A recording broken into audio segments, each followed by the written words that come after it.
78세 노인 명의로 갑자기 떨어진 압류 통보. 40년 전 빚이 돌아왔다. 이 이야기는 실화를 바탕으로 재구성되었습니다.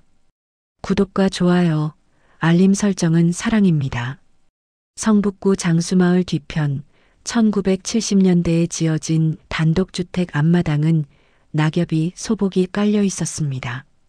이정수는 현관문을 열며 지팡이로 젖은 나뭇잎을 밀어냈습니다. 78세 된 그의 손에는 여전히 버스 운전대를 잡던 때의 굳은 살이 남아 있었습니다. 우편함을 여는 것이 매일 아침의 작은 의식이었습니다.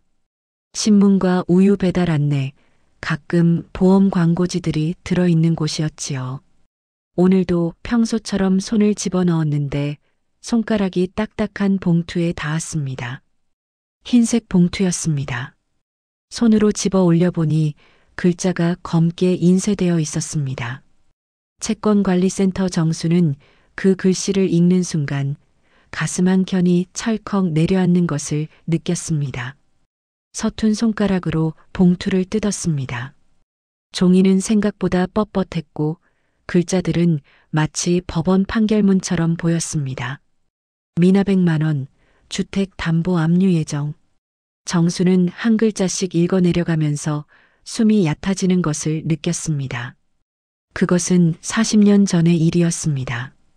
당시 38살이었던 정수는 시내버스 운전기사로 일하고 있었습니다. 누구보다도 성실했습니다. 지정된 노선을 안전하게 다니고 정거장에서는 항상 먼저 인사했습니다. 새벽 5시에 집을 나가 밤 11시에야 돌아오는 하루였지만 그는 한 번도 투덜거리지 않았습니다. 가족이 밥을 먹고 집에 있을 수 있도록 하기 위해서였습니다. 동생 이정우는 다른 사람이었습니다. 사업을 하겠다며 큰형에게 손을 벌렸습니다. 동생을 도와야 한다고 생각했습니다. 나중에 그 사업이 망했을 때 채권자들이 몰려왔습니다. 정수는 명의를 빌려주었고 나중에는 차용증에 직접 도장을 찍었습니다. 버스 운전석에서 일하던 성실한 남자가 채권자와 동생 사이에서 한 번도 거절하지 않았습니다. 세월이 흐르면서 대부분의 빚은 정리되었습니다. 동생도 정수도 각자의 나이를 먹어갔습니다. 정수는 60세에 운전기사를 그만두고 한적한 집에서 혼자 살기 시작했습니다. 사라진 줄 알았던 그 빚이 어느 날 갑자기 우편함에 들어온 것입니다. 정수는 거실 소파에 앉았습니다. 낡은 쿠션이 몸의 무게를 받으며 내려앉았습니다. 손에 들린 종이를 다시 읽었습니다. 글씨는 분명했습니다. 하지만 뭔가가 이상했습니다. 법적인 용어들 사이사이에 정수가 이해할 수 없는 문구들이 섞여 있었습니다. 즉시 조치를 취하지 않으면 법적 조치를 진행하겠습니다. 마치 협박처럼 느껴졌습니다. 정수는 종이를 테이블에 놓았습니다. 늙은 손으로 얼굴을 문질렀습니다. 40년 전의 죄책감이 마치 어제 일처럼 가슴속으로 밀려들었습니다. 자녀들에게 이 일을 알리면 얼마나 걱정할까 하는 생각이 들었습니다. 장남은 직장이 바빴고 딸은 외지에서 살고 있었습니다. 자신의 늙은 부모를 더 이상 걱정시키고 싶지 않았습니다. 그렇다면 혼자 해결해야 할 일입니다. 정수는 그렇게 생각했습니다. 버스 운전을 할 때처럼 길을 정해서 앞으로만 나아가면 될 것입니다. 이 빚도, 이 두려움도 누군가에게 걱정을 끼치지 않으면서 차근차근 처리하면 될 것입니다. 하지만 정수가 일생 믿어온 직감이 속삭였습니다. 버스의 엔진음을 듣고 타이어의 감각으로 길을 읽어온 그의 감각이 말했습니다. 뭔가 이상하다. 창밖으로 해가 지고 있었습니다. 마을의 골목길이 어둑해져 갔습니다. 정수는 다시 한번 종이를 집어들었습니다. 지팡이를 짚고 일어났습니다. 무언가를 확인해야 할 것 같았습니다. 하지만 무엇을, 어디서부터 확인해야 할지를 알 수 없었습니다. 그저 가슴이 철렁한 채 그는 한밤의 거실에 혼자 남겨져 있었습니다. 그 밤 정수는 잠을 이루지 못했습니다. 새벽 3시, 5시, 6시를 번갈아 확인했습니다. 침대 옆 낡은 책상 위에는 그 종이가 그대로 놓여 있었습니다. 손전등으로 계속 그것을 읽었습니다. 글자는 변하지 않았습니다. 하지만 읽을 때마다 다른 의미로 들렸습니다. 아침 8시쯤 집 전화기가 울렸습니다. 정수는 거실로 나갔습니다. 손가락이 떨렸습니다. 받기 전에 이미 누구인지 알고 있었습니다. 이정수 고객님이신가요? 목소리는 매끄러웠습니다. 정중했습니다. 하지만 정수는 그 목소리 아래 깔려있는 다른 것을 느꼈습니다.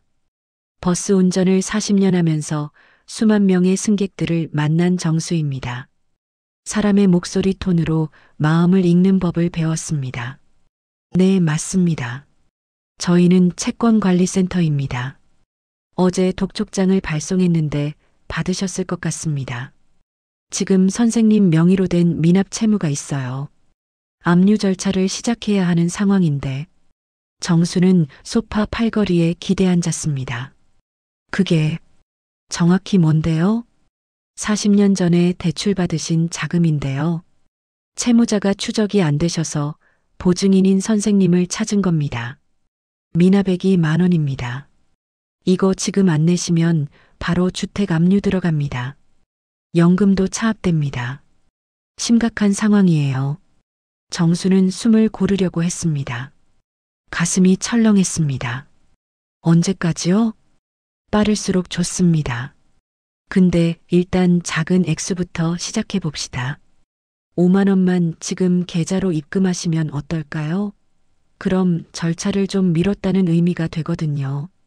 그 다음 나머지 금액은 정수는 전화기를 들었다 놨다를 반복했습니다. 그 목소리가 계속 흘러나왔습니다. 뭔가 이상한데요. 이상한 게 뭐죠? 법적으로 40년이 지난 채무를 갑자기 왜 지금? 상대의 목소리에 잠깐의 침묵이 흘렀습니다. 정수는 그 침묵을 느꼈습니다. 그것이 답이었습니다. 법적으로는 시효가 있지만 보증인으로서 선생님은 계속 책임이 있어요. 그리고 압류는 정말 빠르게 진행됩니다. 주택을 잃으실 수 있어요. 목소리는 다시 정중해졌습니다. 하지만 그 아래 뭔가 급한 것이 있었습니다. 정수는 버스 운전석에 앉아 있는 기분이 들었습니다. 브레이크를 밟아야 하는데 어느 순간인지 판단이 안 서는 그런 기분이었습니다. 생각을 좀 해볼게요. 생각할 시간이 별로 없어요. 다시 연락 주세요. 내일같이. 전화는 끊어졌습니다. 정수는 수화기를 내려놓고 앉아 있었습니다. 햇빛이 창문으로 들어와 마룻바닥에 밝은 직사각형을 만들었습니다. 그 안에 자신의 그림자가 떨어져 있었습니다. 손가락이 저렸습니다. 입이 마말랐습니다. 혹시 정말인가? 혹시 자신이 놓친 게 있나? 40년 전 동생의 빚을 모두 갚은 줄 알았는데 혹시 이것이 정말 법적인 책임일까? 혹시 주택을 잃게 될까? 혹시 연금이 정말 차압될까? 정수는 서 있는 것도 힘이 들었습니다. 침대로 돌아갔습니다. 이불을 덮었습니다. 오전 햇빛이 창을 통해 비치고 있었지만 그는 어두운 속에 있는 것 같았습니다. 장남에게 전화해야 할까? 딸에게 말해야 할까? 아니야. 이미 충분히 걱정시켰다. 아들이 직장에서 좋은 성과를 내고 있다고 했는데, 딸이 새로 이사했다고 했는데, 이런 얘기까지 들려줄 필요가 있을까? 정수는 누워만 있었습니다. 시간이 흘렀습니다. 점심을 먹지 않았습니다. 저녁을 먹지 않았습니다. 밤이 되었습니다. 다시 전화가 울렸습니다. 정수는 벌떡 일어났습니다. 같은 번호였습니다. 이번엔 받지 않았습니다. 다시 울렸습니다. 다시 받지 않았습니다. 누워있던 침대에서 정수는 자신이 버스를 운전하던 시절을 떠올렸습니다. 안전이 위협받을 때 자신은 즉시 반응했습니다. 하지만 지금 어디로 가야 할지를 모르고 있었습니다. 마치 브레이크가 없는 버스를 운전하는 것처럼 밤은 깊어졌습니다. 아침이 올 때까지 정수는 이 생각과 저 생각 사이에서 흔들렸습니다. 누군가에게 말을 해야 한다는 생각. 하지만 혼자 해결해야 한다는 다른 생각. 그 사이에서 그는 한 발도 움직일 수 없었습니다. 사흘이 지났습니다. 전화는 6번 더 올렸습니다. 정수는 받지 않았습니다. 하지만 받지 않는 것도 고통이었습니다. 마치 누군가 자신을 쫓고 있는데 도망만 다니는 것 같았습니다. 수면제를 먹기 시작했습니다. 밥은 제대로 먹지 않았습니다. 손이 자꾸만 떨렸습니다. 독촉장은 탁자 위에 놓인 채 그대로였습니다. 정수는 하루에 10번은 그것을 집어들었다 놨다를 반복했습니다. 글자는 변하지 않았습니다. 하지만 그 의미는 날마다 더 무거워졌습니다. 매일 오후 2시 정수는 성북구 노인복지센터로 나갔습니다.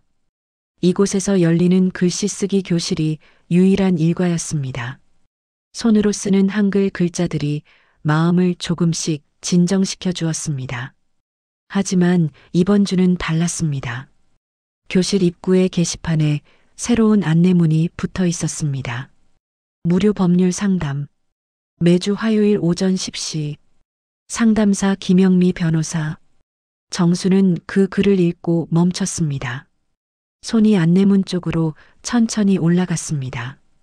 지팡이를 짚은 채 글자를 하나하나 읽었습니다. 화요일이면 글씨 교실 날입니다. 내일이 화요일입니다. 그날 밤도 정수는 잠을 이루지 못했습니다. 하지만 처음으로 뭔가를 하려는 작은 결심이 있었습니다. 다음 날 아침 10시 정각. 정수는 복지센터 상담실 앞에 서 있었습니다.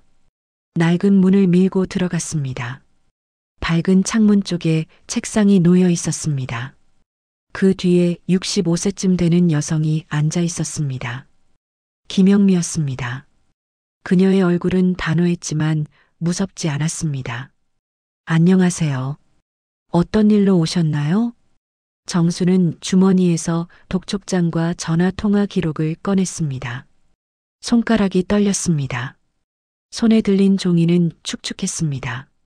몇 날을 쥐고 다닌 것이었습니다. 이게 뭔데요? 영미는 안경을 쓰고 그것들을 읽었습니다.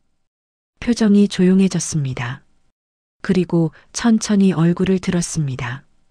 이거 불법 추심입니다. 정수의 눈이 커졌습니다.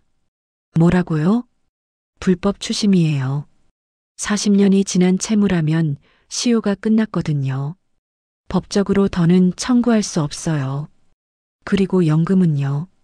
연금은 절대 압류 대상이 아닙니다. 법으로 보호받는 겁니다.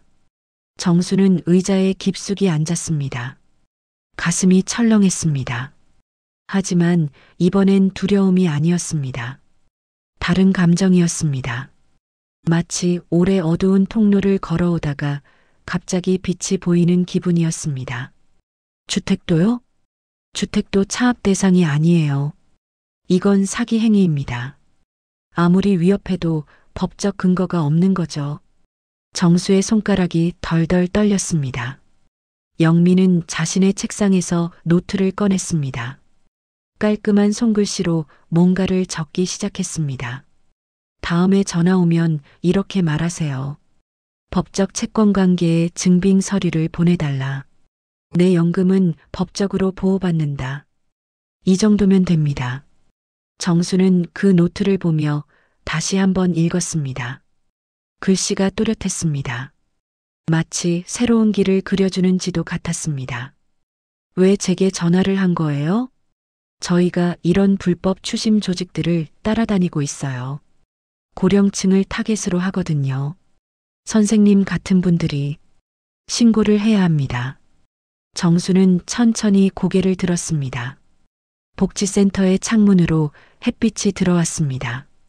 먼지가 햇빛 속에서 춤을 추고 있었습니다. 그 속에서 정수는 깊게 숨을 쉬었습니다. 혼자라고 생각했는데 혼자가 아니세요. 이런 일은 많습니다. 그리고 이걸 대처하는 방법도 있어요. 영미의 목소리는 낮았지만 분명했습니다. 정수는 그 목소리를 들으며 사흘간 자신을 짓누르던 무언가가 조금씩 벗겨지는 것을 느꼈습니다. 마치 오래된 집의 벽에서 낡은 페인트가 떨어져 나가는 것처럼. 감사합니다. 정수는 그 말 외에 할 말이 없었습니다. 손에 들린 노트에는 법적 채권 관계의 증빙이라는 글자가 있었습니다. 그것은 단순한 글씨가 아니었습니다. 그것은 정수에게 새로운 언어였습니다. 두려움으로부터 자신을 지키는 말이었습니다. 오랫동안 잠겨있던 문을 여는 열쇠였습니다. 전화는 이틀 뒤에 다시 울렸습니다. 정수는 알고 있었습니다. 올 것이 왔습니다. 이번엔 받기로 했습니다. 손에는 영미가 써준 메모가 있었습니다. 이정수 고객님, 어제 연락했는데 왜 안 받으세요? 목소리가 처음과 달랐습니다. 더 높았습니다. 초조했습니다. 정수는 조용히 숨을 쉬었습니다. 네, 들었습니다. 5만 원 입금하신 거 맞나요? 안 했습니다. 상대의 목소리에 갑자기 톤이 바뀌었습니다. 뭐 하시는 거야? 주택 압류 들어가는 거 알지? 법원에서 집을 가져갈 수 있어. 지금 이 순간에도 절차가 진행 중이야. 정수는 메모를 읽었습니다. 천천히 자신의 목소리가 흔들리지 않도록 말했습니다. 법적 채권 관계의 증빙 서류를 먼저 보내주십시오. 침묵이 흘렀습니다. 전화 너머에서 다른 목소리들이 들렸습니다. 누군가 이 통화를 듣고 있는 것 같았습니다. 정수는 그 침묵을 견뎌냈습니다. 뭔데? 증빙? 네. 채권 관계를 증명하는 서류가 필요합니다. 상대는 말이 꼬였습니다. 단어들이 끊어졌습니다. 마치 길을 잃은 사람처럼. 그건 나중에 보내고. 일단 미안해요. 미안합니다. 실은 우리도. 정수는 상대의 말을 끝까지 듣지 않았습니다. 그리고 연금은 법으로 보호받는 금액입니다. 차압 대상이 아닙니다. 통화 너머에서 또 다른 시끄러운 소리가 났습니다. 마치 무언가가 던져지는 소리였습니다. 됐어. 그리고 전화는 끊어졌습니다. 정수는 수화기를 내려놓았습니다. 손이 떨렸습니다. 하지만 이전의 떨림과는 달랐습니다. 두려움의 떨림이 아니었습니다. 다른 것이었습니다. 정수는 일어섰습니다. 거실 창으로 나갔습니다. 마을의 골목길이 보였습니다. 아주까리 나무들이 저녁빛에 흔들리고 있었습니다. 정수는 창틀에 손을 얹었습니다. 손가락이 여전히 떨렸습니다. 저녁 6시쯤 정수는 다시 전화를 받았습니다. 같은 번호였습니다. 이번엔 다른 목소리였습니다. 더 낮은 목소리였습니다. 더 조심스러운 목소리였습니다. 이정수 선생님? 네. 저희 실수가 있었나 봅니다. 확인을 좀 더 철저히 하겠습니다. 혹시 폐를 끼쳤다면 죄송합니다. 정수는 한마디도 하지 않았습니다. 나중에 다시 연락하겠습니다. 안녕하세요. 그리고 전화는 끝났습니다. 정수는 수화기를 내려놓고 의자에 앉았습니다. 거실은 점점 어두워졌습니다. 노을이 지고 있었습니다. 하늘이 주황색에서 자주색으로 변하고 있었습니다. 정수는 자신의 손을 들었습니다. 여전히 약간 떨리고 있었습니다. 하지만 그 손은 버스 운전대를 잡던 손이었습니다. 수천 번의 일출을 맞이하며 출발했던 손이었습니다. 그 손이 지금 무언가를 움켜잡은 것입니다. 두려움이 아니라 다른 것을 말입니다. 밤이 내렸습니다. 정수는 누워 있었습니다. 가슴이 여전히 철렁거렸습니다. 하지만 이제 그것은 공포가 아니었습니다. 마치 오랜 시간 움직이지 않던 엔진이 다시 깨어나가는 떨림이었습니다. 정수는 천천히 일어나 앉았습니다. 탁자 위에 메모를 들었습니다. 영미의 글씨가 보였습니다. 법적 채권 관계의 증빙 서류를 보내달라. 그 말 하나가 모든 것을 바꾸었습니다. 그 말이 자신을 다시 세워주었습니다. 정수는 손가락으로 메모의 글자를 따라갔습니다. 처음으로 자신이 밀리지 않는다는 것을 느꼈습니다. 마치 오래 닫혀있던 문이 서서히 열리는 것처럼 정수의 눈가에 작은 물기가 맺혔습니다. 하지만 그것은 슬픔이 아니었습니다. 그것은 다른 이름의 감정이었습니다. 저 멀리 어두운 밤하늘에서 별들이 하나씩 나타나고 있었습니다. 그 후 사건은 조용히 정리되었습니다. 영미가 경찰에 신고를 도와주었습니다. 복지센터의 상담사들이 함께했습니다. 불법 추심 조직은 흩어졌습니다.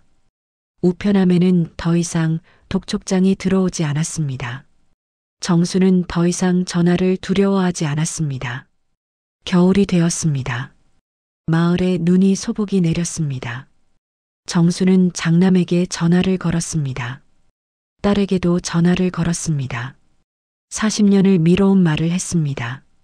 동생의 빚, 자신의 죄책감, 그리고 그 모든 것이 어떻게 끝났는지를 말했습니다. 아버지, 왜 이제 말씀하셨어요? 미안합니다. 이제 말해도 괜찮을 것 같았어요. 장남은 한참 침묵했습니다. 잘하셨어요, 아버지. 혼자 버티셨겠네요. 정수는 가슴이 뭉클했습니다. 그 말 한마디가 40년을 바꿨습니다. 12월의 어느 오후 정수는 복지센터에서 영미를 다시 만났습니다. 영미는 정수를 보고 미소를 지었습니다. 어떻게 지내셨어요? 잘 지냈습니다. 덕분에. 정수는 영미의 손을 가볍게 잡았습니다. 말이 많지 않았습니다. 하지만 그것으로 충분했습니다. 선생님 같은 분들이 있어서 저도 보람이 있어요. 계속 이 일을 하려고 합니다. 정수는 고개를 끄덕였습니다. 영미는 일어서며 말했습니다. 법을 알면 두려움이 줄어든다는 걸 아셨지요? 네. 그제야 알겠어요. 그리고 정수는 영미가 처음으로 써주었던 메모를 주머니에서 꺼냈습니다. 이제 글씨는 많이 흐려졌습니다. 손때가 묻어 있었습니다. 하지만 글자는 여전히 분명했습니다. 법적 채권 관계의 증빙 서류를 보내달라. 이걸 계속 가지고 다녔어요. 두려울 때마다. 영미는 그 메모를 바라봤습니다. 그리고 천천히 웃음을 지었습니다. 1월이 되었습니다. 정수는 노인복지센터의 글씨 교실 말고도 법률 상담 자원봉사자 모임에 참여하기 시작했습니다. 자신처럼 불안해하는 다른 노인들의 이야기를 들었습니다. 그들의 손을 잡아주었습니다. 저도 그랬어요. 처음엔 정말 무서웠어요. 정수의 목소리는 더 이상 떨리지 않았습니다. 어느 날 저녁 정수는 마을의 오래된 시장길을 걸었습니다. 노점에서 파는 떡볶이 냄새가 났습니다. 아주까리 나무들이 겨울 바람에 흔들렸습니다. 하늘은 맑았습니다. 점점 어두워지고 있었습니다. 정수는 걸음을 멈춰 하늘을 바라봤습니다. 그 위에 별들이 하나둘 나타나고 있었습니다. 내 인생이 아직 끝난 게 아니구나. 그 생각이 들었습니다. 우연은 아닐 겁니다. 우편함의 독촉장, 복지센터의 안내문, 그리고 영미와의 만남. 모든 것이 그를 여기까지 이끌었습니다. 정수는 천천히 다시 걸었습니다. 지팡이가 마룻바닥을 타닥타닥 치는 소리가 났습니다. 그 소리는 외로운 소리가 아니었습니다. 그것은 누군가 앞으로 나아가고 있다는 소리였습니다. 밤이 내렸습니다. 골목은 조용했습니다. 하지만 그 조용함은 더 이상 공포가 아니었습니다. 그것은 평온이었습니다. 마치 오랫동안 흔들린 배가 마침내 포구에 닿는 것처럼 정수는 집으로 돌아갔습니다. 따뜻한 방에 앉았습니다. 손에는 여전히 그 메모가 있었습니다.